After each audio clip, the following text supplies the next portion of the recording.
Hello and welcome to the Gooner Talk, back again with you guys for another episode of what is the Arsenal Transfer Show. I join you every single morning at 8 a.m. UK time. Hope you're doing good. Hope you're doing well. It's match day.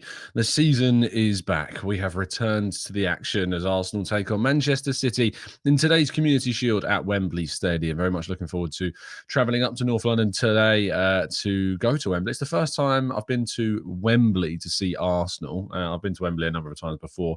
Sadly, not to see Arsenal. This is the first time. And so I'm very excited about that. I'm excited about seeing the game, the lineup, how Arsenal cope and deal with Manchester City, how Arteta decides to select his team, and if we can see some of I think what will hopefully be probably our best lineup that we've got available to us besides the likes of Zinchenko, Jesus, who fitness-wise are still very much a doubt at this stage. Jesus in particular expected to come back in weeks, which is better than months, of course, but still a frustration. But yeah, I'm very excited about that. We've got transfer news to discuss as well. And of course, we're going to jump into the chat box and tackle some of your questions. But first of all, let's say good morning to people. Paul James, good morning to you. To Stephen, to Amira, to Anne, good morning. Darren, good morning to Stevie. Good morning to Gooner Jake, to Brian, to Christopher, Alex, Clock Orange. Good morning to Olawale, Lynn, Ronald. Good morning to Carlton. Good morning to Lynn. Good morning to Peeny Ween, of course, and plenty body else as well. Thank you, everyone, for tuning in.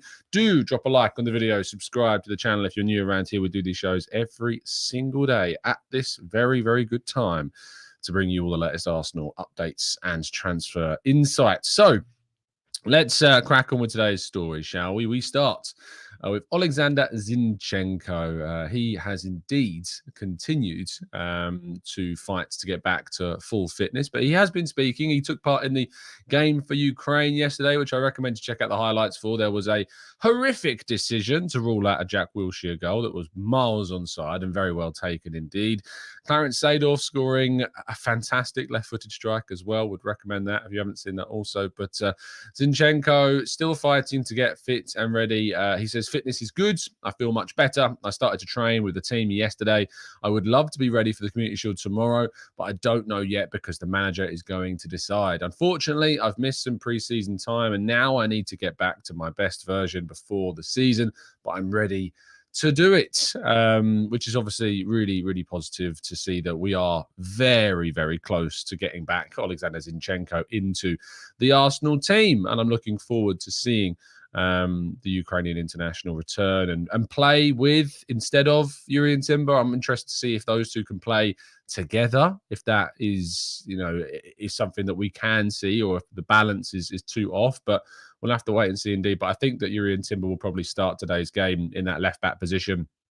Ben White, I would determine, be playing more in the right back role, but let's wait and see. It's certainly going to be exciting, and I can't wait for it. Reiss Nelson has also been pictured in training as he tries to step up his return to things. We want to see, obviously, plenty of the Arsenal guys that have been out injured coming back, and Reiss Nelson is another one of those who missed the US tour, which was a very big frustration for him and for Arsenal after just signing a brand new contract. But he's been pictured at training at London Colney. We haven't seen him outside on the ball, I don't think, yet, but he's getting closer to that, which is another really big positive. Moving into transfers, and Turkish reports suggesting that Besiktas have seen their talks with Nicolas Pepe break down due to wage demands. Now, this is not the first time this summer that we've seen the wage demands of Nicolas Pepe cause a breakdown of talks. We know from James Benge that a mid-table Saudi Arabian club are interested in signing Nicolas Pepe. However, even the money involved in Saudi football was not enough in this scenario to see a deal materialize. Wage demands proved too high in that case as well. However, there are suggestions that Fenerbahce also hold an interest in Pepe. Arsenal are looking to try and negotiate the termination, it seems, of Pepe's deal, and so they can kind of move on from the Pepe situation. But I don't really know the argument around the wage demands of how Pepe can keep kind of pricing teams out. He should be, in my view, and it's just my opinion, taking every single opportunity he can, taking wage cuts to get back into football, get back playing regularly, and raise up his profile once again. So it's a shame that it seems that these wage demands are preventing him from doing that. Inter Milan are said to be preparing an official offer for following Balogun. Fabrizio Romano reporting this yesterday, that indeed Balogun's profile is garnering interest from the Milan side. They seem to be the only real club that are pushing. There were suggestions yesterday that Crystal Palace had an interest, but had been apparently knocked back, although it's a bit of a strange one. Inter Milan, though, we know that they're the main club that have intrigued by him, with Gianluca Scamacca, their other striker target, moving to Atalanta, it seems. Balogun remains their firm favourite. We will wait and see what that first bid is. There were suggestions from Italy that a bid of around 35 million euros had already gone in. So it'll be interesting to see if they come back with anything more than that. There's been suggestions of around 25 million pounds. I think there's so much kind of chaos around the reporting of any potential transfer fee with Balogun that it's probably best that we wait and hold judgment until we get an official bid come in that we know the actual value of. But I'm hoping that Arsenal can get upwards of 35 million pounds. I know I've had some debates with people about how much we will end up or what's the right price for Balogun. You know, it'd be great if we could get 50 million. It would have been great if we could get 50 million. But as I have said a number of times, 35 million pounds I thought was a fair price at the start of the window. Things changed throughout the window, like Rasmus Højlund, which made me think maybe we should be looking to get a bit more than that. But the issue that Arsenal have got it only seems that Inter Milan are interested. The player obviously really wants out. He's in a precarious contract situation with just 2 years left on his deal. If he stays at Arsenal this season, there's no guarantee of minutes. And with 1 year left on his contract at the end of this season, it could leave him in a position where he's worth significantly less than what we could sell him for now. And that's not a situation that Arsenal would want to be in. Speaking of disappointments over potential price tags, the Daily Mail are reporting that Matt Turner is closing on a £7 million move to Nottingham Forest. I am gutted about this. I really thought that Arsenal might be able to get upwards of £10 million for Matt Turner. The reason for that being Arsenal paid £5.5 million plus add-ons, taking it up to £7.5 million in 2022, just a year ago when we made him an official signing. He's obviously played for Arsenal. He's on a long-term contract. He's of a good age. He's played at 3 international competitions, the Gold Cup, the CONCACAF Nations League, and the World Cup, of course, as well, performing well in all of those competitions. And Arsenal may end up getting less than 10 million, which sucks. I haven't got any defence for that. Like, I haven't got any defence for that at all. I think Arsenal should be looking to get upwards of 10 million for Matt Turner. It's only £3 million more. And it's not like a massive blow to us in any way, shape, or form. It's not like Balogun going for 25 million when we should be at least getting 35 million. It's not like that kind of bad. But it just seems low to me. Like, we committed 7.5 million total, including add-ons, which probably, to be fair, haven't been met in just a year. So I'm not expecting that Arsenal will have made a loss on this. I think Arsenal will have made a very slight profit if he goes for 7 million guaranteed. But if this report is true, and the Mail are the only outlet I've seen reporting this £7 million story, so it's not to say that is definitely the figure. But that seems to be the only outlet so far that is claiming that is the amount of money. So let's wait and see if there's any corroboration of the fee. I've certainly not been able to get any info regarding the fee. We've seen other reporters like Fabrizio very coy on the amount of money as well. So let's see if this turns out to be the case. And so I'm not going to hold judgment until we get the full-on fee. But hypothetically, if this is the amount of money, I would be disappointed. I would have looked for Arsenal to try and get at least £10 million for Matt Turner. But yeah, let's see. At the end of the day, what the positive is around this is that Arsenal might be getting David Raya for a very, very good fee. A very good fee indeed. If Arsenal can get David Raya for less than £30 million, they've done very, very well. And there's a feeling that this deal could get done in the next 24 to 48 hours, which is obviously very positive indeed. And that we could get hold of our number one goalkeeper target for this summer, and a goalkeeper target that we've had for a number of years, dating back to 2020, to bring in some serious competition for Aaron Ramsdale. So Arsenal, if they can go and get David Raya for that amount of money, really, really good, really strong. and very much looking forward to seeing what David Raya can bring to the Arsenal team if indeed we can get this deal wrapped up, which is fantastic. And lastly, again, I'm sorry, not the most positive news in the world for you. Again, there is maybe a light at the end of the tunnel with this one, but it's closing fast. Brighton have agreed a £35 million approximate £35 million deal for Mohammed Kudus. The South Coast Premier League side had been linked with Kudus for quite some time across the course of this window. It's not a surprise that they're in negotiations. They've been interested in Kudus for probably the longest amount of time of all Premier League sides, publicly at least. And David Ornstein reporting that a €40 million bid in the region of that has been accepted by Ajax, and now it's a case of agreeing personal terms. Personal terms have not at this point, as far as we're aware, been agreed. Arsenal are interested in the player, and so are Chelsea. But so far, neither club have reportedly, at least, agreed a deal with Ajax. Now, for me, I know that there is a focus on outgoings, but if there is a threat of losing out on Mohammed Kudus for this price tag, Arsenal should be all over it, regardless of who's in the squad, or regardless of trying to get players out the door. If Kudus is willing to wait to see, because I think his preference, as far as we're aware, is indeed Arsenal, if Arsenal were to come in for him, there is still a door open for a potential hijack, and that can still happen, but the door is closing. And Arsenal will need to move relatively quickly, it seems, if they want to secure Kudus. And I say that they should. I say that they should. If Arsenal, there aren't too many better options in a forward line this summer available than Kudus. And so if Kudus, and it's, by the way, for those that think that we're spending money on Raya and that means we can't get Kudus, they're not related. To my understanding, they are not related. Arsenal could do both if they wanted to. They certainly would have the money to do both players. So it's not a case of we're choosing Raya over Kudus, or that we're putting resources into negotiating the Raya deal, which will stop us from getting Kudus. That's not the situation here. So for those that are frustrated that we are putting resources into trying to sign one over the other, that's not the case. So you can forget that rhetoric. If they don't sign Kudus, it's because they would have chose not to sign him. And so all the player has decided that he wants to move to Brighton instead. That's, of course, another factor as well. But the feeling was, and certainly we saw plenty of what I would describe as good messaging coming from that side of things, that his preference was Arsenal.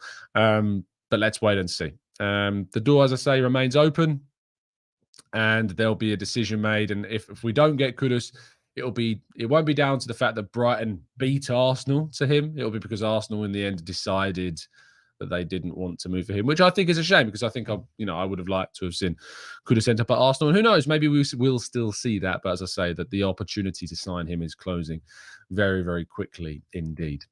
Now, don't miss out on your chance to secure a deal yourself for what is by far the best VPN service that there is out there. NordVPN, by going to nordvpn.com/Gooner, you can get yourself a significant discount off a 1 or a 2-year plan. You don't want to miss out on your opportunity to negotiate a fantastic cut price deal and lowball your way into a good deal indeed. You can get malware protection, tracker blockers, ad blockers, all that sort of thing that is really important in 2023, of course. And get yourself a great service that enables you to change your geolocation, so you can change where your laptop, your phone, your tablet, all these things think that they are, so that you can access things that you wouldn't be able to typically access in your country where you're based. And move now. That's nordvpn.com/Gooner. Don't miss out on this deal. Right. Let's go to part 2 and your questions right after this.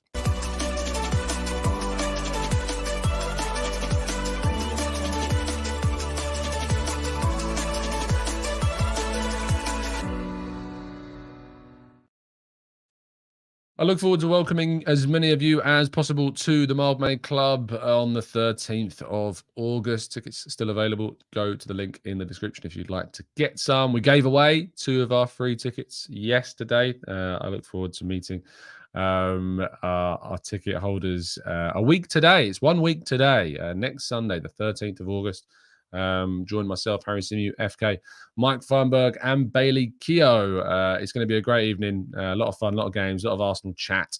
and some question taking too, which is going to be a lot of fun. And yeah, bring friends, bring family, get involved, and enjoy a nice Sunday evening after what is hopefully going to be a very successful first Premier League game of the season as well. Right, let's jump into the chat box, shall we? And go and find out what you guys are chatting about. Matt G says, why do you think Milan are the only club showing real interest in Balogun? It's a fair question, and not one that I have the honest answer to. We heard that clubs like AC Milan, RB Leipzig, although they signed Openda, and I think Milan have signed some forwards as well. But it seems to be that Inter are really the main club, coming in for Balogun at this moment in time, which obviously does limit what Arsenal are able to achieve in terms of a potential sale. I still think, Arsenal should and have always been looking to try and get more than £30 million, £35 million around that ballpark. To ask for £50 million would be reflective of other signings that have happened in the window. And that's certainly what made me feel as though that it wasn't a massively unreasonable high-end valuation of the player. The problem is that we don't have a Manchester United interested in Balogun. We don't have a club in the Premier League or, in other leagues that are blessed with huge sums of money that aren't affected by restrictions. I know that some people like to highlight the Onana deal, that they've made 55 million euros from that. But what you have to understand is that Inter Milan has spent a lot of money in previous years.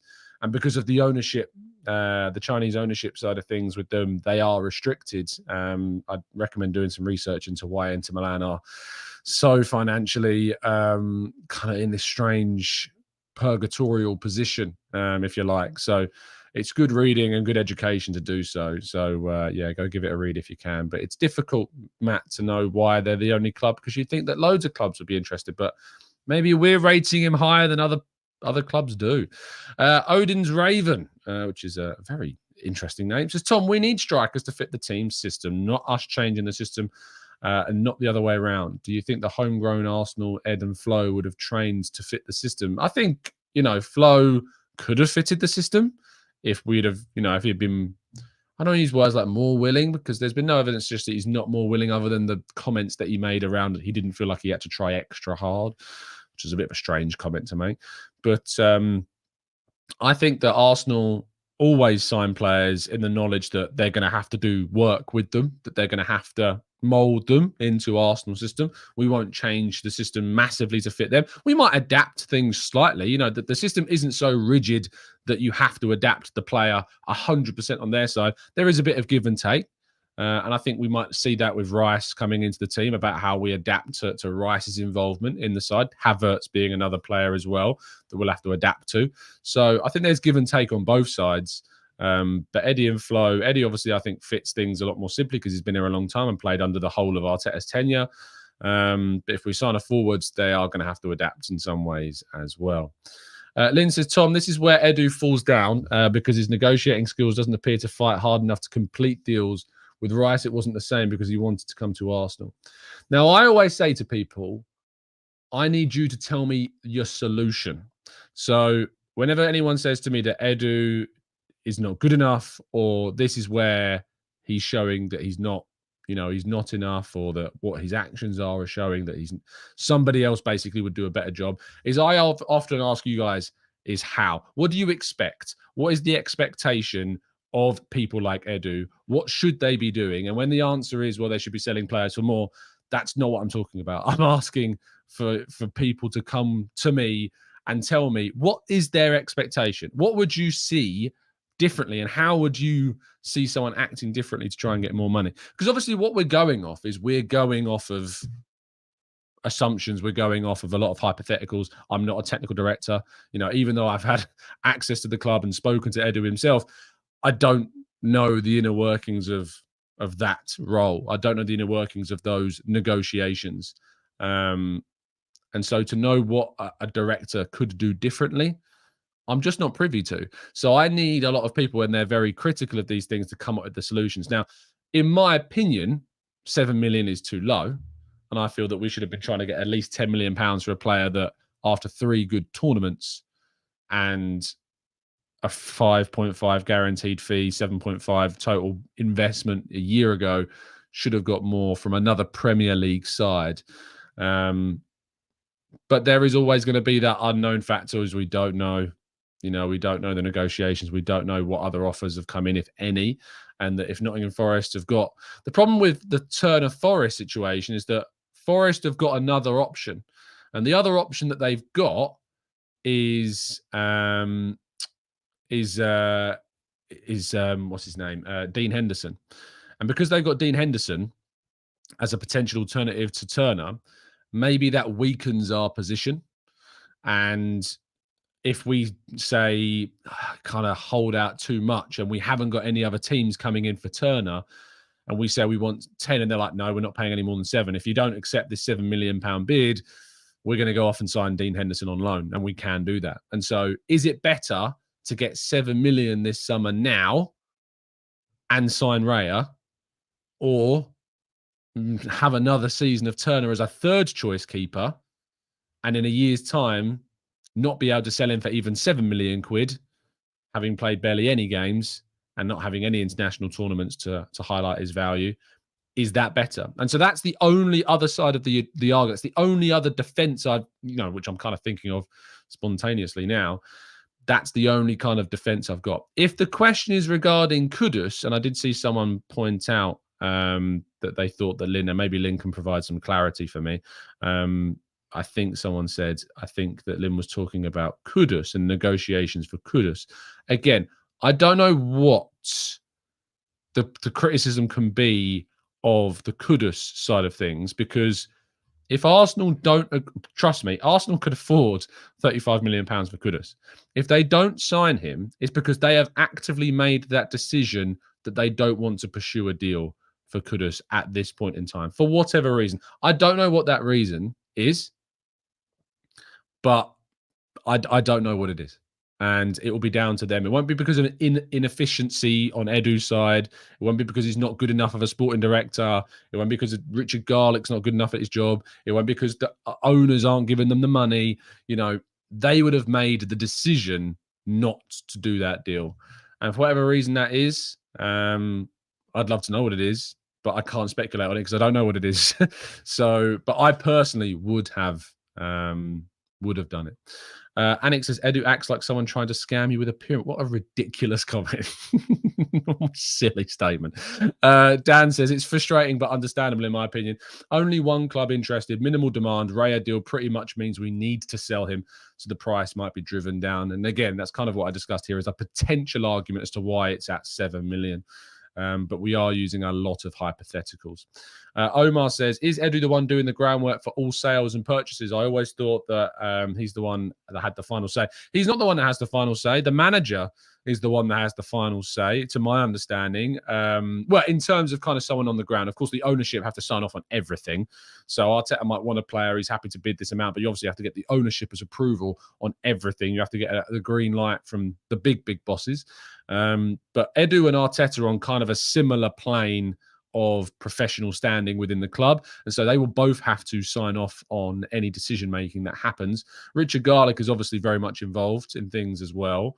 Tim Lewis acts as very much kind of a link between those guys and the ownership also, and has a big say in things, and is heavily involved in decision-making also. So it is a team effort. Edu often gets a lot of kind of the scapegoating because he's a bit of the face of transfers, if you like. But it is a team effort and certainly a group thing. Olu has joined us for 23 months. Brilliant stuff, Olu. Thank you for being with us for so long, supporting the channel. It is very much appreciated. Robertson says they don't have a clue about either of Arteta and Edu. They just jump on board about whatever topic other people keep pressing on. I do think there is sometimes a bit of a mob mentality regarding criticism towards either Arteta or Edu. At the start of the window, Edu was his head was being called for. And let's be honest, there's a lot of people that were saying and jumping into my chat box, Edu out, get rid of this guy, get rid of Arteta, get rid of the ownership. and have very quickly gone silent and don't leave any more comments in my chat boxes after we signed Reiss and Timber and Havertz, and potentially now adding Raya to the team as well. I've sold Xhaka for 8.5 million more than the original price we were quoted for. I've made another 10 million off of Trusty and Marie's exits, and could get upwards of 30 million of Balogun. Let's wait and see on that one. But some people have disappeared from existence in my chat box over the last 2 months. But still, there is always going to be an openness for debate about the actions of the club. As I say, I would be critical of us not signing Kudus. I think that he would have been an absolutely brilliant option for us if we could get a deal. But if they've decided not to, I will always, at this point, because the club have given me plenty of reason to trust them, err on the side of trusting what they're doing right now. Oh, the TGT sneeze coming back there. Badsy says, you have unlimited food of your choice, but you only have one condiment. Is it A, Hellman's mayonnaise, or B, a wrong answer? I think Badsy might be a fan of mayonnaise, so much so that he chooses to throw that question into the chat box. I'm a big fan of mayo. Peri peri mayo is a personal favorite, but yeah, on the diet right now, I'm not having too much mayonnaise in any shape or form, sadly. But I love random questions like that. George says, Tom, what's your starting lineup for the today? If you want to know my starting lineup, you can go and watch our preview show that we did on Thursday. I was joined by some fantastic people to discuss the game in great depth and detail. So I recommend you go and watch our preview show. I was joined by Lewis and Dom. We went through all of our teams that we would choose and who we would like to see in the side. So you can go back and watch our Arsenal Man City preview show. It's up on the channel as one of our latest live shows. So if you want to know, go back and watch our show is what I would say. Paul's been a member for 33 months. Amazing achievement. Thank you, Paul, for your continued support of the channel. I look forward to meeting you in person at our live event next week. DR says, hi, Tom. When are we getting that 40 million for Nuno? I don't know. You tell me, mate. That's what I've been told by people in the chat box for months. 40 million for Tavares. Goodness me. Goodness me. Amira says, how long is Turner's contract? It wasn't widely reported when we signed him, but when did we say it was only 2 to 3 years? Let's have a quick look. Matt Turner. Let's have a look when your contract is up. His contract ends in 25, but there is an option for a further year in 26. So he has 3 years left on his deal. So 3 years is a very long amount of time, and, you know, gives you plenty of control in a situation and should raise the value of your worth to a club, sadly. So, again, I don't think that contract length brings the valuation down by any means at all. NSW says there's over 1,000 of you watching. Make sure we smash the likes. It takes just a second. Literally, it does take just a second to hit the like button. So if you haven't done that already, show some support for the channel. And yeah, just click the little thumbs up. It's very much appreciated. Odin says, Tom, I love the level-headed views and discussions you bring. Thanks, mate. If you could buy one player for Arsenal, who would you buy? Erling Haaland. I think it's a fairly easy answer. If you want me to pick someone realistically based upon what options are available to us in this window, I would be looking at a forward, someone who can play right wing and striker. If we had the money, I'd sign Randall Kolo Muani. That would be my absolute dream signing this summer. Pedro Gonçalves is another one I really like and would love to see. He's versatile, can play centre forward, can play right wing, left wing, can play attacking midfield, can play centre mid and has played centre mid a lot as well. Very versatile. Pedro Gonçalves, 25-year-old Portuguese international, scores loads of goals, creates loads of goals. Would love to see someone like him rock up at Arsenal as well. He's the one that scored that goal against Ramsdale, the one from like the halfway line where it was that massive over the top thing that Man United fans are clinging on to, sending to Arsenal fans that clip after Andrea Nana's rather ridiculous goal that he conceded the other day. Can Muani play on the right? Yes, he can and has done. Has played on the wing for Frankfurt and previously for Nantes. I want to say it was Nantes. I think it was Nantes. I'm going to be bothered by that. It was indeed Nantes that he played for before Frankfurt. He's only been at Frankfurt for one season. And he was signed on a free, believe it or not. He's done fantastically well. But yeah, in his last season with Nantes, he played 7 times on the right, twice on the left, 29 times through the middle. He is more of a centre forward, but can play in a wide area, a bit like I wouldn't say Jesus, because Moani's taller and he's more of a striker, I would say, than Jesus even is, but he's got that ability to play in a wide area. Yasser says Fabrizio has just tweeted. Let's have a quick check. Let's go on. Fab does like to tweet during these shows to really throw me off. Let's have a quick look. New round of talks to take place for David Raya. Deal between Arsenal and Brentford. Negotiations are advancing. Final stage. Matt Turner will join Forest on a permanent deal. Still no word on a price tag outside of what that report was from the Mail.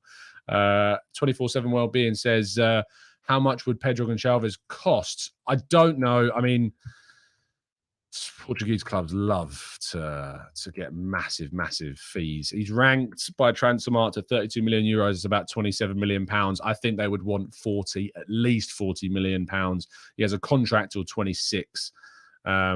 So they have 3 years, left on that deal. So yeah, I think he'd be very expensive indeed. But Pedro Gonçalves would be certainly one that I would love to see.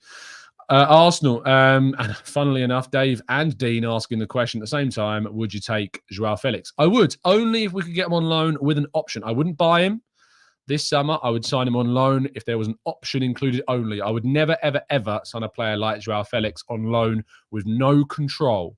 The only player that there was an inkling about being able to do that was Ødegaard. The reason why we were able to do that was because it was a low price tag in the end, around 30 million pounds that he was available for in the summer. It was a 6-month loan deal that we desperately needed in January. But a player like Joao Felix, you have to get an option in that around, I think, 70. And I don't think you're going to get it that low. But I think 70 million pounds is about the option that I think is reasonable for Joao Felix, or an obligation potentially if he reaches certain appearance metrics. So yeah, that's what I would personally go for. Martin says you can bet your house on Matt Turner having an absolute worldie next week. Yeah, of course. I feel like there's also something to be said about the delay in that sale. It will be interesting to see if the Arsenal hold out in talks with Forest, because we play Forest, as Martin is alluding to, on the first game of the season. So it will be interesting to see if he's able to play against us in that first game. Very, very interesting indeed. AFC Cape Town says, what about Nico Williams, who is an actual winger? Yes, he is. I like Nico Williams a lot, spelled Nico. But I think that when it comes to a player like that, that's when you want to sign just a winger. And I do think that we have a need in the centre forward role as well. And that's why I'd like to see a more versatile forward come in that can play at centre forward like Kudus can, and play in the right wing areas like Gonçalves and Kolomoani potentially can as well. Yeah, and Atletico want, as Frank points out, for Felix, a silly amount of money. So I just don't see that one happening.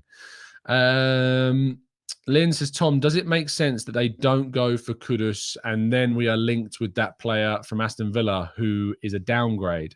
Who are we linked with from Aston Villa? Arsenal, Aston Villa. News. Arsenal reignite interest in Emi Buendia. Who is reporting that? According to Football Transfers. Okay, who's wrote the story? I wouldn't put much scope in that, Lynn. I don't think there's too much truth in a move for Buendia, mate. So yeah. Sorry, I don't see that one happening. Gunner 9 says, who cares? And second don't mean anything. What's that in response to? Gunner 9 says, we buy duds to replace duds who are not good enough to start and end up on loan.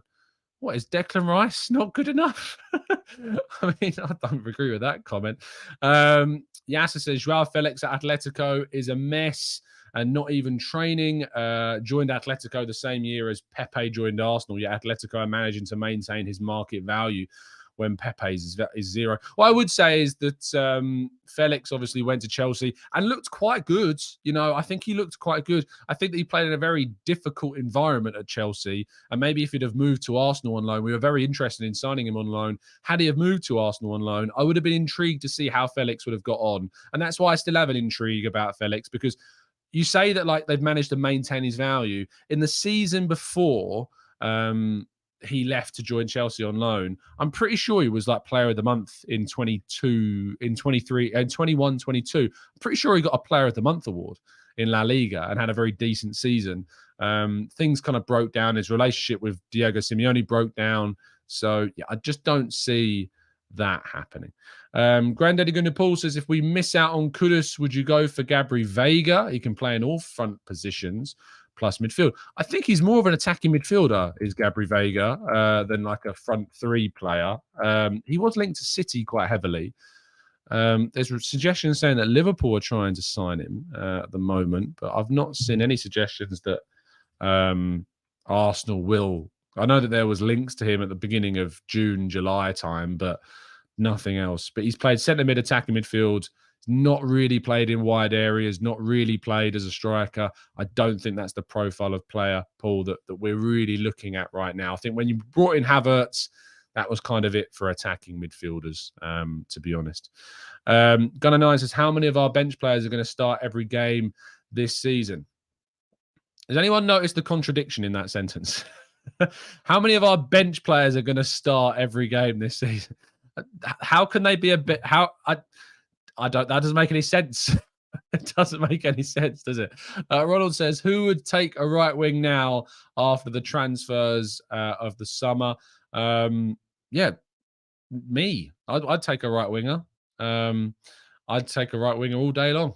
But Kudus is absolutely my number one. As I've said before, Gonçalves would be another player that I'd consider bringing in. There is someone else. Nico Williams, I do like. I know he can't play centre forward, but if we wanted to bring in a winger, Nico Williams is a player that I do quite like. Paul says, Joao Felix is training with the academy because he publicly came out and said that he wants to leave. In Spain, they're reporting that Arsenal are looking at him as cover for Jesus. If that's true, then I'm not surprised. I think that he's kind of done with Atleti. He's kind of just done with being there. I just don't see that happening. I really, really don't see that happening. Anyway, we've been going on long enough. Thank you so much, everyone, for tuning in. As I've mentioned before, if you want to get a preview and you've not yet watched it of the Man City game, go back and watch our preview show that came out a couple of days ago. I was joined by a couple of our members to talk about the game today. I'm going to be at Wembley a little bit later on this afternoon. I'm very much looking forward to it, to bring you coverage at football.london. You can, if you're unable to watch the game for any reason, I'm going to be doing the text commentary on the football.london website. So do indeed tune in for that. And yeah, I look forward to breaking that down tomorrow morning, 9 a.m. 9 a.m.? Why have I suddenly changed the time? 8 a.m. 8 a.m. Is when that show will be. Thank you to everyone that's tuned in. If you agree with me, disagree with me, that's fine. Everyone's entitled to their view, as long as it makes sense. Like, it can't be abusive or contradict itself. Yeah, please do continue to show the support. It means the absolute world. You can join us next Sunday at the Mildmay Club in North London for a live show with a fantastic panel of guests. And yeah, if you go into the game, stay safe, travel well, check all of the details. I've had rumors today about some issues on travel, but not had that officially confirmed. So just be aware, make sure that you're fully checking all of your travel needs and stuff like that. But thank you to everyone that's tuned in. It is very much appreciated. Drop a like before you go. And as always, up the Arsenal.